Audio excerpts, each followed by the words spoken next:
তাহলে কি টি-20 থেকে অবসর নিচ্ছে মাহমুদ আলী রিয়াদ? যদি জানতে চান তাহলে সম্পূর্ণ ভিডিওটি শেষ পর্যন্ত দেখুন, বিস্তারিত থাকছে ভিডিওতে।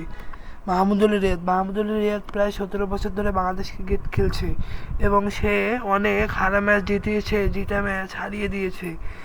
তার অবদান কোনোদিন বাংলাদেশ ক্রিকেট ভুলতে পারবে না এবং সে অনেক ম্যাচ জিতিয়েছে, যেমন 18-র নিধাস ট্রফি, 17-র চ্যাম্পিয়ন্স ট্রফি নিউজিল্যান্ডের সঙ্গে।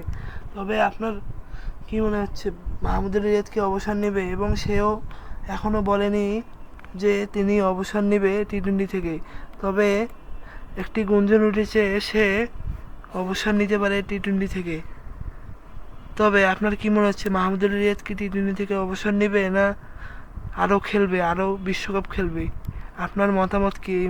এই মতামতটি আমাদের কমেন্ট বক্সে কমেন্ট করবেন এবং ভিডিওটাতে বেশি বেশি করে লাইক করবেন। এবং আপনার কি মনে হচ্ছে বাংলাদেশ থেকে কি মাহমুদুল রিয়াদ অবসর নিলে কি টি-20 বিশ্বকাপে কোনো ক্ষতি হবে? টি-20 বড় বড় লিগে কি কোনো ক্ষতি হবে, না বাংলাদেশের লাভ হবে? এই বিষয়টি বেশি বেশি করে আমাদের কমেন্ট বক্সে কমেন্ট করবেন এবং ভিডিওটাতে বেশি বেশি করে লাইক করবেন। সবাইকে ধন্যবাদ। আসসালামু আলাইকুম।